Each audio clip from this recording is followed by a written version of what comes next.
I'm so glad to see you here tonight after the summertime to our MoMA R&D Salon, Fluid States of America. I think there are some newcomers, just a few, and many oldies, and I'm very glad to see you. My name is Paola Antonelli. I work as a curator here at MoMA in the Department of Architecture and Design, but I also, well, thank you. But I also run this kind of department of R&D, lots of R, very little D, but the R is truly heartfelt.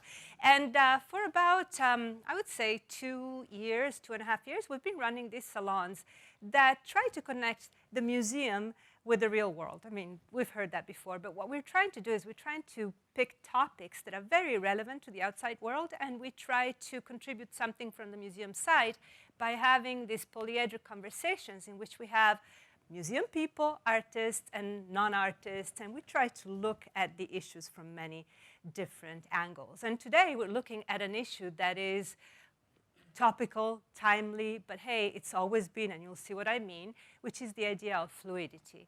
And we entitled Fluid States of America tonight's Salon because we're going to focus mostly on the United States because the topic is already huge enough. And we want to be able to have a conversation with you that is really based on skin felt and stomach felt experience. And I know that there are many of you here that have had an experience of this particular topic. So you see here some of the heroes of fluidity, or the faces of fluidity. Sometimes they're not always the heroes, but some of them are super well known, others maybe a little less. But I'm going to start with the top left, Hanan Kaur, who's a British Sikh woman that has polycystic ovary syndrome. And so she has a hyperproduction of male hormones, and she embraced it. And she's this beautiful, sexy woman that does not declare anything, just is as gorgeous as she is. Then we have a picture from Original Plumbing, which is a publication. I think that the publishers are here in the audience today. Also, a portrait by Zanele Muholi, whose exhibition is right now at the Brooklyn Art Museum. And her mission is to make visible the LGBT community in South Africa. Then, of course, La Rachel Dolezal. And here, La Caitlyn Jenner. And then Janani and Alok, aka Dark Matter, that are artist activists who raise gender, queer, and South Asian transnationality themes in their spoken word pieces. And last but not least, Catherine Opie, whose role in propagating the idea of fluidity in relationship cannot be underscored. Fluid States of America. And I have to say, this presentation that is the brainchild of Paula Pecikova is pretty amazing in the way it starts. It starts really in trying to understand that fluidity is born in the idea of the American dream. And you know James Truslow Adams' book of 1931 is where the American dream term was coined. And you see that it was all about the dream of being able to grow to fullest development as man and woman, unhampered by the barriers which had slowly been erected in the older civilizations, unrepressed by social orders which had developed for the benefit of classes rather than for the simple human being of any and every class. Change class with gender, with identity, and you have what we're dealing with today. It is part of the American dream, and it's also part of the frontier theory, or also called the Turner thesis, that talked about the fact that American democracy depends on the frontier spirit, that American social development has been continually beginning over again on the frontier as a perennial rebirth. So this is quite an amazing moment for American culture, a moment that repeats itself and that goes through its growing pains, of course, but that we should all appreciate and debate and be vehement about. And of course, what we see now is that the new frontiers, the World Wide Web, for example, the electronic frontier has been called many times, also have to carry that particular spirit. We see so much that happens today in the world of publications, and there are so many different arenas. In particular, this year has been a moment of very strong positioning for fluidity. We know that Caitlyn declared herself transgender, and therefore there was the first Vanity Fair cover with a transgender person. Of course, we know about what happened with Rachel Dolezal. We know about the June decision by the Supreme Court, and I had to do a little plug. You know, we had already acquired the rainbow flag. So on June 17th, whatever the day was, yeah, June 17th, we just like immediately set it up, and it was a beautiful moment. And also, we're going to have another facet of fluidity. We're going to have a salon on hybridity at Harvard in November that is going to also talk about different fluid arenas. What is interesting is that the American dream also coincided with an idea of modernity. And the idea of liquid modernity today can be made to flow together with this kind of systematic actualization of the American dream. And you know, I'm sure that many of you are familiar with Zygmunt Bauman's theory. It's so attractive and seductive, especially for somebody working at the Museum of Modern Art. The idea that you can jump over postmodernism and just think of a new kind of modernism today, more chaotic and more based on individual identity, is just what we need and just what we want. We know also that the history of transgenderism has been really tough, and it's not new at all. The first transgender woman was Lili Elbe. You see her bottom right. We only use the final names, not the dead ones, but she used to be Einar Mogens-Wegener, and before deciding to go to Germany to have 4 cycles of surgery to reassign her gender, she pretended she was Einar's sister. So she went around saying she was Einar's sister. Then she went to Germany, had 4 cycles of operations, and after the last one, which was a vaginal reconstruction in order to get married, unfortunately she died of complications from the surgery. And instead, in the United States, the first transgender woman was Christine Jorgensen. And it's funny how Lili had to travel from Denmark to Germany to get the operations, and instead Christine had to travel from the United States to Denmark to have the operation. But anyway, she was really famous, and America used to call her a transvestite. And there was this gigantic debate, and there was the media that was talking about whether she could be cured or treated. And it's really interesting to notice that even though men transitioning into a woman's identity were more accepted, still they were considered to be cured until most recently. You might all know about the genderbread man. That comes from some killer man. What? Is that a boo or is that an appreciation? Anyway, it's a way to explain to people that, that gender is not a matter of sex or only a matter of attraction or only a matter of brain, but it can be a combination of all these different parts. And you know, I don't have to tell you, we're going to then post also these PowerPoints online, so those of you that are not familiar with the genderbread man can go and study it in more detail. But we think it's a pretty strong metaphor or way to explain to people that might not know much about it, what we mean when we talk about identity. It's not just about sex assignment. It's not about only brains. It's really about choices and about an identity that is reinvented by every single individual.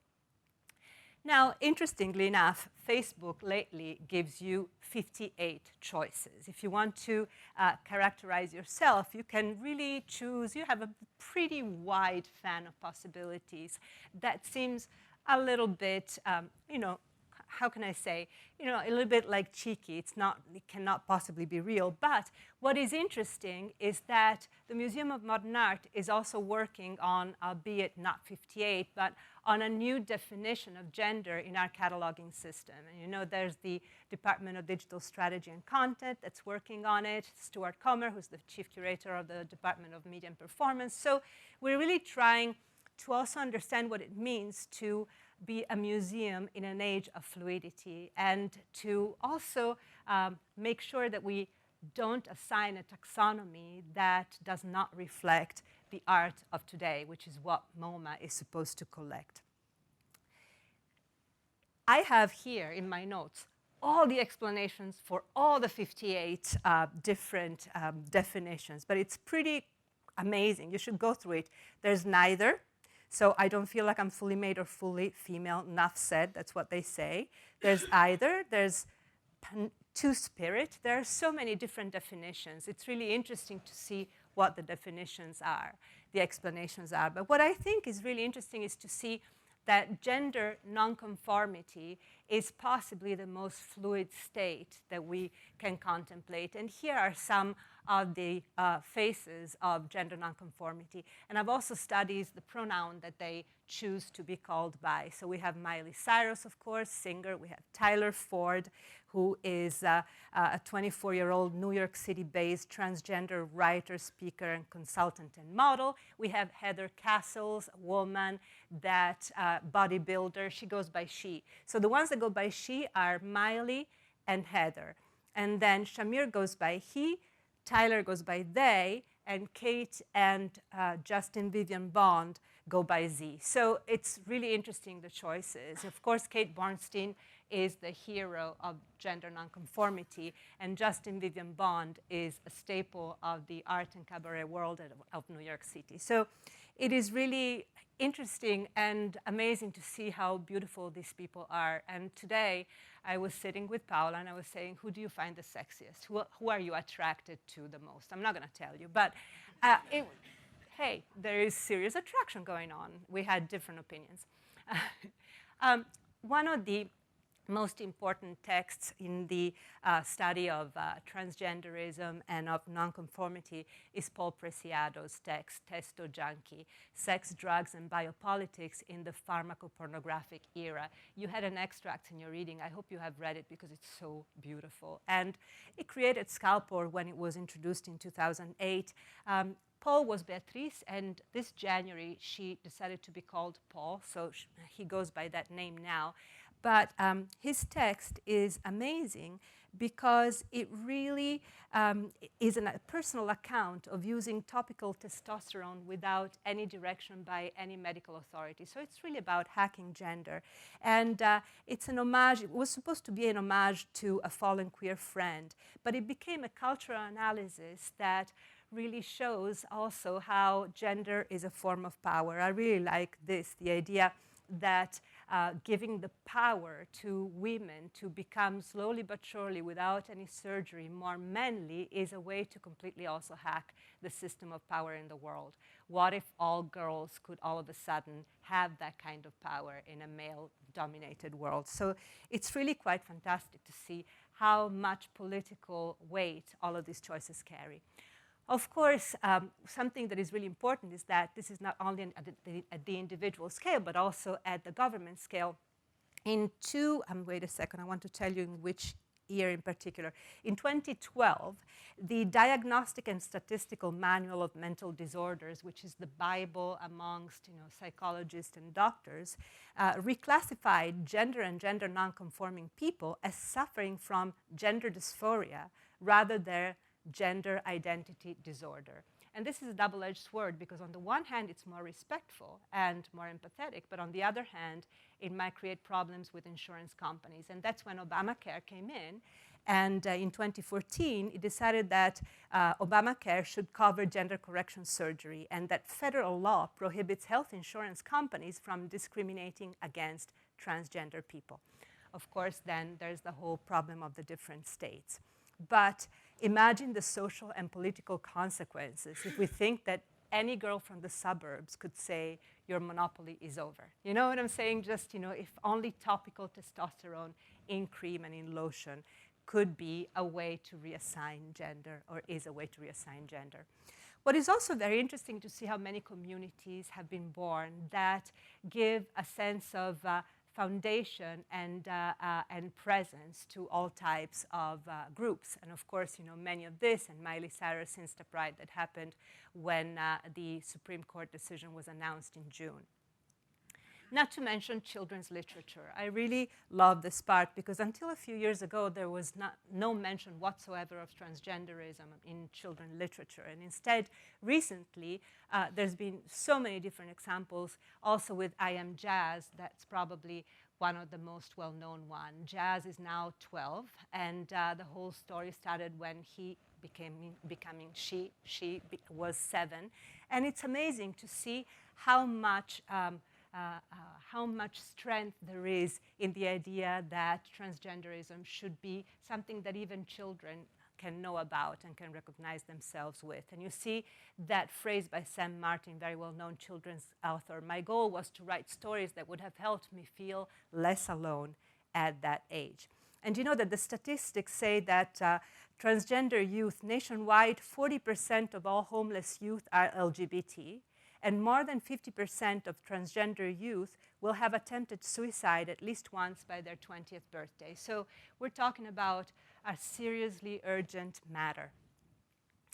So once again, we talk about this idea of the exposure of the white population to the existence, the presence, and the importance of transgender identities. And you know, it ranges from Vanity Fair, we know about it, of course, very wide-ranging publication, kind of a little superficial, but hey, it goes everywhere, to instead a scholarly publication like Transgender Studies Quarterly.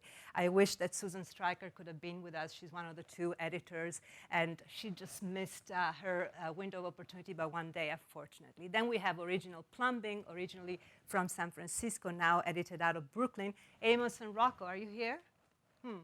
I was hoping that the editors would be here.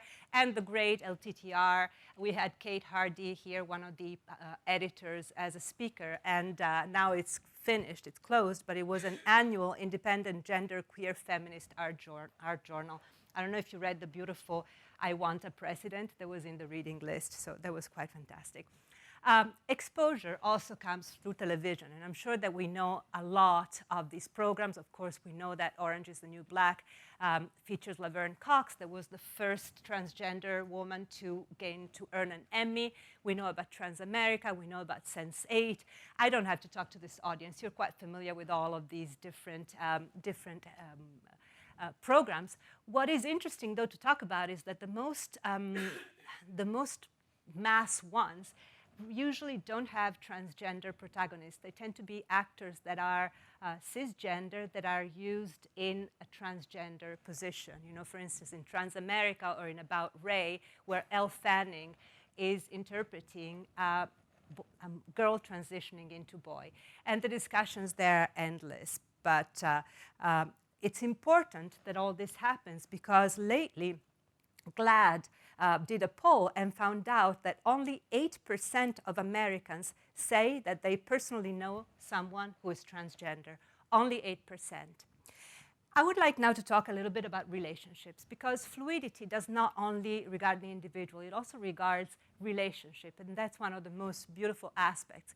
Catherine Opie, in 1993, was doing a beautiful series of photographs to document Californian S&M communities, and it was always about the hidden side of S&M, which was a side that was much more humane and much more family-oriented than people could ever imagine. And we're talking about a moment of also great debate in the gay and lesbian community against transgender people. But so Catherine Opie had done this beautiful cut. She cut into herself an image of a home with two women really making a home together. Then she also scarred on her own body the word pervert. And after that, she never ever took a self-portrait until 2004, where she took a self-portrait with her one-year-old son, Oliver, that is breastfeeding. And you can still see the scar fading, saying pervert. So once again, pervert, yes, but mother, doting mother, nurturing and loving and wanting to have a family of her own. The example of Genesis Porridge and Lady J. Breyer Porridge is also very moving. You might know about them. They wanted to become one, for real. So through a series of interventions of surgery and plastic surgery and deeper surgery, they morphed into each other, into one person. They called that the Pandrogen experiment. And it all went on until Lady J died in 2007, not because of those operations, because of stomach cancer. But it was an example of a beautiful attempt to really fuse two human beings into one. As is Relationship by Zachary Drucker and Rhys Ernst. they filmed over 5 years their morphing and their transitioning from one gender to the other in opposite directions. So their relationship also morphed in beautiful ways. This was shows at the Whitney Biennale a few years ago. It was not meant to be a work of art seen by everybody, but it happened to gain this public viewing, and it was really a great example of how relationships have changed. You've heard now about the whole debate about polygamy. You know, there was the article on the New York Times. When it gets to the New York Times, it means many people, even more people, are exposed to them. And of course, we have the couple, Ed Vessel and Diana Adams. I've never seen such beaming smiles since you're there. Oh my God. I've never seen such beaming smiles since the 1950s. You know what I was saying? It's like, it's what I find amazing about that picture is that it looks like a picture of family happiness in the 1950s.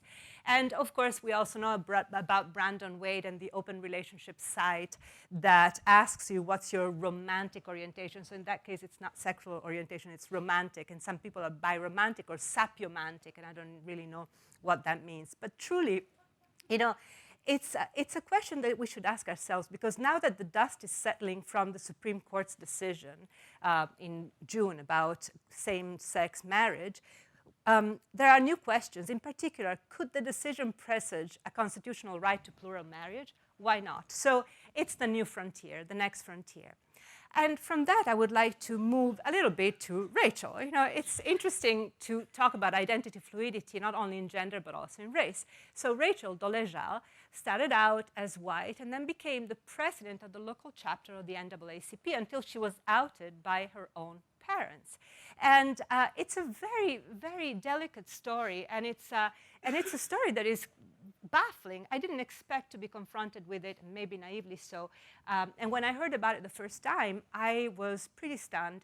And it's interesting because in an interview with Matt Lauer, she said, it's a little more complex than me identifying as black or answering a question of, are you black or white? Well, being the president of the NAACP is a little extreme, just like, you know, I don't know if you read that amazing article about trans people at Wellesley College, and there was the woman that transitioned to man and then became the president of the class. So it's really interesting because it's truly a strong declaration, but maybe we're not ready yet to talk about race fluidity, or not completely.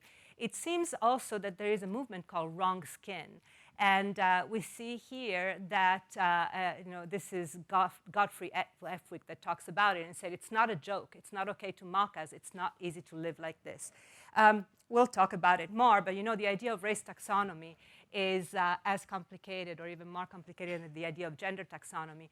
It goes back to when Johann Friedrich Blumenthal, who was a historian and a scientist, divided the world into 5 races: Caucasian white, Mongolian yellow, Malayan brown, Ethiopian black, American red.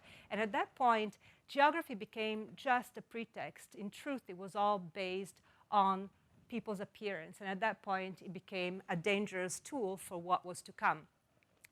But also, the idea of race taxonomy is falling apart. You know, so we wanted to put Fred Wilson together with Blumenthal because we thought it worked really well. But there's the work of Sijo, who is a photographer that documented couples that have interracial kids. I'm getting confused sometimes with the preposition. And it's quite a beautiful sight to behold, all these human beings that are in between and completely fluid. National Geographic published a beautiful issue in which, oh boy, I don't remember the name of the photographer. It's a very famous, Paola, are you here? Who's the photographer? Oh, Scholler, Martin Scholler, I remembered. Photographed all these interracial or multiracial people in the United States that self-ID as Filipino, Chinese, Spanish, Indian, Hungarian, and German Jew. So in the census of the United States started allowing different clicks for race in 2000. But at the beginning, not too many people were using that particular possibility. But 10 years later, that number, the number of people that was clicking more than one box, became 32%, making it one of the fastest growing categories. And there are some definitions that are used on campuses in the United States that made me cringe a little bit until I was assured that they were very respectful, like Blackanese, Filatino. That means little bread in Italian, so it's really weird. Chicanese and Corgentinian. So apparently it's all true. Design, fluidity and design, the whole idea of safe places, the whole discussion on how the world should be restructured to accommodate fluidity. The world, the physical world, the built world does not correspond to the way we think today. Wu Tsang from Los Angeles presented this documentary called Wildness that was filmed in the Silver Platter Club in East Los Angeles. And then we have, of course, all sorts of hashtags and apps that tell you which bathrooms are safe for transgender people. And the Harvey Milk School in the high school in the East Village has been a safe place for a very long time, since 1985. Other ways for the world to take into account fluidity have to do with design. And here you see many examples of fashion and one example of furniture design. We are quite familiar with Ekauslata. They're based here in New York. And also, we're quite familiar with Bandel and Keep, that is the tailor in Brooklyn that actually tailors clothes for transgender and female clients to make them feel really well-tailored with their dresses. There was an article in the New York Times lately. Then You Do You, which is the net-a-porter of transgender clothes in a way, and Selfridges at the beginning of this year in the stores in London and Birmingham and Manchester had a separate boutique that was agender. It was designed by Faye Toogood, and the clothes were tagged in a way that was not really gender defined. So you could try anything you wanted. Oh, I forgot to talk about Gabriela Mayer, the designer Gabriela Mayer. He is, because she wants to maintain that fluidity by also having a haircut that is reminding of a cabaret, of German cabaret of the early part of the century, because she can look like a woman on one side and like a man on the other, or fluid in between. And you see that series that's almost like a performance design that she did that reminds me a little bit of the man spread on the New York subway. So you see how, you go from woman to man just by opening up the chair. Our speakers tonight are fantastic, and I've taken way too much time, and now they're going to make me pay for it. But they will help us talk about all these different matters. Carlos Motta is first top left, and he is a multidisciplinary artist based here in New York. Then the ravishing Trisha Wong, who is a global tech ethnographer and the co-founder of Constellate Data. And going in clockwise, we have the regal LaToya Peterson, hip-hop feminist and digital alchemist. And then, what are you doing in that landscape of snow, looking so stunned? Misha Cardenas from the West Coast, that's why I don't understand. Artist theorist and assistant professor of interdisciplinary arts and sciences at University of Washington, Belleville. And then, last but not least, my brother, Thomas Lax, who is here, brother in museum, because he is also here at the Museum of Modern Art. He's an associate curator in the Department of Media and Performance Art. We're going to start with LaToya Peterson, and I would like to thank you all for coming tonight.